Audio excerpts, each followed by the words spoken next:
Kamusta po mga ka-Streetwise? Ako po si Takeru Miyamoto at welcome po sa aking munting channel. So mga kababayan, pinapaboycott po ng mga DDS, mga Duterte supporter, ang mga produkto nga ng Procter & Gamble.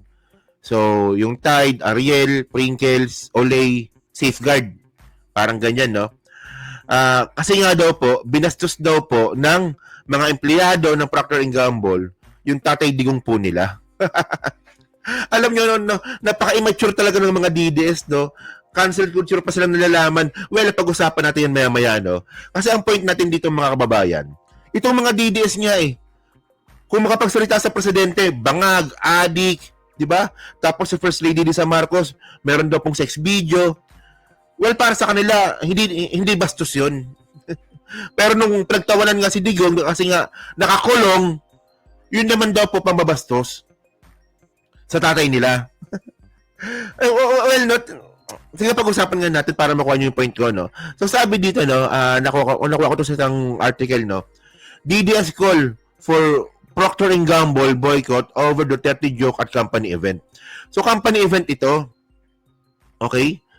So sabi dito, supporters of former President Rodrigo Duterte are calling for a boycott of Procter & Gamble products after a joke referencing the detained former chief executive as made during the company event.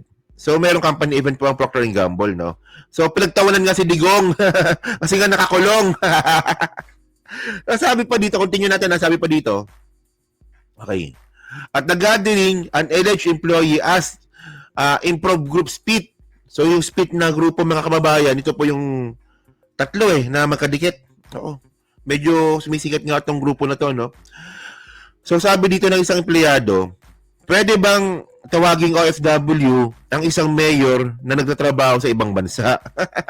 Actually, wala namang Digong na nakalagay dyan, no? Pero, talaga? Mga DDS?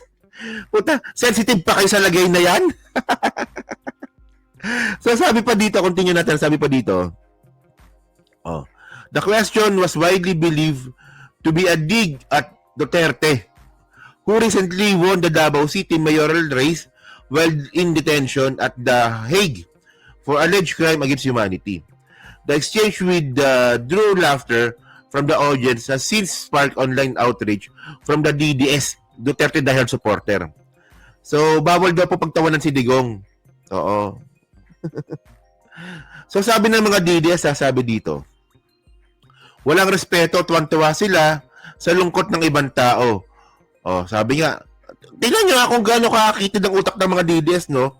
So sabi pa dito, boycott Procter & Gamble, mas maganda naman ang produkto ng Colgate, Palmolive at Unilever, said another. Kasi wala namang pilitan yan, bagsak din yan, karma is real. Another comment said, no? So, sabi pa dito, other question, Procter & Gamble internal policies, wala bang orientation ang mga empleyado nyo? What kind of corporate event allows smoking elected officials? One user said, kita nyo, di ba? Mga gago talaga itong mga DDS na to, no? Wala bang orientation ng mga empleyado ninyo? What kind of corporate event allows smoking elected officials? Ito, tulad yan sinabi ko mga kababayan, di ba, naging subject lang ng pagbibiro. Yung nangyari po dyan sa Procter & Gamble. Napaka-sensitive ng mga hayop ng mga DDS po na yan. Pero kung kayo, no, okay lang naman kasi mga kababayan na i-criticize ang gobyerno. Okay po yun para sa akin. Pag may nakita kayong mali sa gobyerno, i-criticize ninyo. Pero yung criticize ninyo, paninira na adik ang presidente, bangag ang presidente, wala naman kayong ebidensya. Diba? Isipin nyo yung simpleng droga sa Malacanang compound. Sabi ng mga DDS sa loob daw ng Malacanang, magkaiba naman yun. Doon palang bobo na tapos mga ka-streetwise, no? Ano ba yung nangyari? Sa hindi lang pa nakakapanood nga po nung nangyari sa Procter & Gamble. Ito pala yun, may video pala dito. Tingnan niyo, napakababaw nito sige, panoorin nyo to. Ano ba yung tawag sa... Wait. Yan. So ito nakita nyo, company event po ng Procter & Gamble ito. So parang may nagtanong. So sabi dito, tinan nyo. OFW po ba yung tawag sa mayor na working abroad?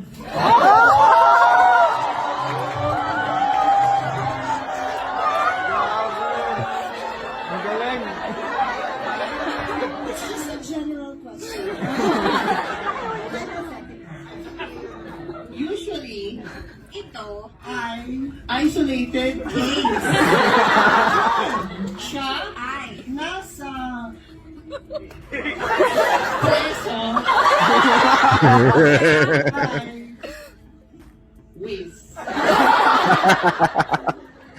Ayun. So this is an isolated Di ba? Tanginang tong mga to. Napakasimple lang naman eh. Naging subject lang po ng joke. Si Digong. Kasi nga naman nakakatawa. Nakakatawa po yung mga taga Davao. Binoto nyo nakakulong. ayun mga ka-streetwise, no? Ayun, totoo po yun. Si Duterte nakakulong. Si Duterte nakakulong sa abroad. So ano ba tawag sa kanya? OFW ba? Napakasimpleng biro lang naman. Pero itong mga hayop ng mga DDS po na to, no? Kung makatawag sa presidente bangag, isipin niyo kung gaano sila kabobo, no? Makakipag-usap ka sa mga DDS. Kapag hindi nakakasagot, bangag. Ngiwi. O, di ba? Ayun ba hindi pa pambabastos yun? Ito napakasimple lang nito. Anong kinakagalit nyo dito? Puta, napaka-sensitive ninyo. Talaga? Pero kung kayo makapanlait, okay lang. Pag kayo na-criticize, pag kayo nabiro, jarit kayo. Tanga naman ng mga hayop na to, no? At saka ang point, mga kababayan, no? Hindi po effective yung cancel culture. Kasi kung tinan nyo to, ito yung produkto ng Procter & Gamble, eh. Ano ba yan? May picture ako ditong malabo. So, yan, ito, no? So, ito yung picture, ito pala. So, Procter & Gamble, Joy, Head and Shoulders, Palmolive, Pringles, Ariel, Safeguard, Olay, Pampers pala, no? O Gillette. Anong toothpaste nila? Walang toothpaste, no? So, ngayon, mga kababayan, no? Alam naman po natin, no, na hindi po talaga naging effective yung cancel culture. Yung boycott po na yan. Mas lalo pa nga tumataas yung sales kapag binoboycott. And by the way, kailan ba naging effective ang pagboboycott? Tingnan ninyo, ha? Dati, binoycott ng mga DDS yung OFW remittance. Ano nangyari? Wala. Diba? Palpak din. Oh. So, subukan nyo kayang i-boycott to. Sige, subukan nyo magmaligo. Kasi safeguard. Total, mababantot naman kayo, di ba? Subukan nyo kayang magmaligo. Hindi na mga kababayan, no? Mababantot po sila, sa totoo lang. Nasubukan nyo na bang pumunta sa rally ng mga DDS? Ang babantot po nila, oo.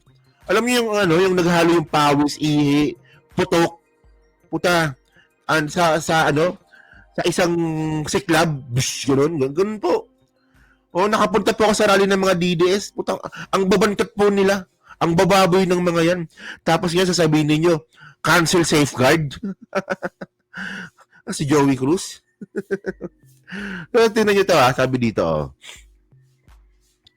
So, ito yung mga post nila, no? Mga pa-victim, Sabi ng DDS dito, Sabi dito, while I understand the individuals are entitled to their personal views, such conduct, especially in a company-sponsored setting, reflects poorly on the values of Procter & Gamble, promotes respect, responsibility, and fairness, publicly ridiculing any person, regardless of political stance, does not foster an inclusive or respectful environment. Diba? Puta. Bastos daw yung mga empleyado ng Procter & Gamble, no? Pero, diba? So, yung ginawa ng mga DDS sa presidente, so, ano ba yon? Kung baga yun, hindi nyo nakita yung ginagawa ninyo. Pero yung biro po ng Procter & Gamble employees na napakasimple lang, na pinagtawanan ng si Digong, kasi nga naman, ano ba yun? OFW ba yun? Bakit nasa abroad? Gagago, no? So, sabi pa dito, no? Nakita ko lang to, no? Sabi pa dito, ito na, boycott Procter & Gamble products. A call to all Duterte supporters to must report this girl Na-cancel pa yung girl, no? To Procter & Gamble official page of an act of arrogance in being disrespectful to former President Duterte. Such attitude of obvious political bias inside the company conference is not good to company reputation. Actually, mga kababayan, no? Ito, no? Company reputation, political bias, ang alam ko talaga, no, hindi talaga maiwasan yung political bias po ng isang kumpanya. Kasi mga Pilipino rin naman po kasi napapatakbo diyan. Natural naman yun lang ang issue doon. So, yun, dyan ako natatawa no? Yung word na disrespectful Binabastos daw po si Digong. Dyan ako natatawa. So, sabi pa dito, Procter & Gamble, baka mawalan kayo ng sales sa ibang lugar. O, di ba? So, gaano ba kadami yung mga DDS? Hindi kayong mga DDS kayo. Kaya nyo bang wag maligo na na wag gumamit ng safeguard? Kaya nyo bang, hindi naman kayo, total yung mga DDS naman to, mga hampas lupa naman to. Hindi naman sila gumagamit ng sabon. Oo. Yung ginagamit kasi ng mga yan, mga kababayan, yung sabon po ng palengke, yung walang tatak, yung kapag pinandigo mo, yung nagsusugat yung balat mo, ganun, natay ka. Kaya okay lang. Hindi naman sila gumagamit po ng Procter & Gamble products, no? Hindi po sila bumibili ng Pampers kasi medyo mahal po yung Pampers. Hindi, pero ang point ko dito mga kababayan, no? Tulad ng sinabi ko kanina, para sa kanila, disrespectful daw po yung ginawa ng Procter & Gamble doon nga po sa kanilang company event. Disrespectful. Hindi daw nila ginalang si Digong. Ikaw, ibabalik ko sa inyo yung tanong sa inyo. Di ba? Yung ginawa ninyo sa presidente ngayon, na kung ano-ano na yung sinabi ninyo, na nag-orgy, ito, galing kay Kibuloy ito, na si First Lady Lisa Marcos daw po, tsaka si PBBM ay nag-orgy. Alam niyo orgy? Yung nakikipag-group sex sa ibang tao. Oh. Ayun ba, hindi ba disrespectful yun? Ayun ba, hindi pa pambabastos yun? Ba't yung ilaw kong pangit? O, di ba? Oh. So, yung tawagin ninyong bangag yung presidente na wala na making ebidensya, nakapagpadalag test na nga, hindi naman kinaniwala. Oh, yung 20 pesos na bigas. O, di ba na, hindi naman pinangako ng presidente, pero tinupad niya. Yun pa rin, binastos niyo pa rin, sinabi ninyo, ay, ang bigas na yan, ano yan? Pagkain ng hayop yan. Ayun, pambabastos din yun, Ibig sabihin nun, yung mga magsasaka, kasi NFA po galing yung bigas So yung NFA po, bumibili po yan sa mga magsasaka, local farmers. So yun ba, hindi ba pambabastos yun sa local farmers? Ay, yung 20 pesos ba na bigas na sinasabi nga ni Sarah, na pagkain ng hayop, hindi po ba yung pambabastos? Hindi po ba, sorry, ulitin ko lang Medyo nakakirid daw ako. So doon po ba, sa sinasabi ni Sarah, na 20 pesos na bigas, pagkain ng hayop. Ayun po ba, hindi ba pambabastos yun sa mga taong bumibili? Oh, di ba? Tanga no? May nakokote talaga ng mga DDS talaga, basta DDS talaga may nakokote. So yun mga babae, no? So kayo po, no? Nasa tingin nyo ba, malulugi ba Procter & Gamble dito? Kasi nga daw, di na raw bibili mga DDS, no? Yun, no? So pa-comment lang po sa baba, binabasa ko pong lahat yan. At syempre, dyan po sa Team Replay, pa-like, pa-subscribe. At kung hindi naman kalabisan, pa-share na rin po ng video po na to. So, thank you mga kababayan. Kita na lang ulit tayo sa susunod nating content. So, thank you, salamat, and bye-bye.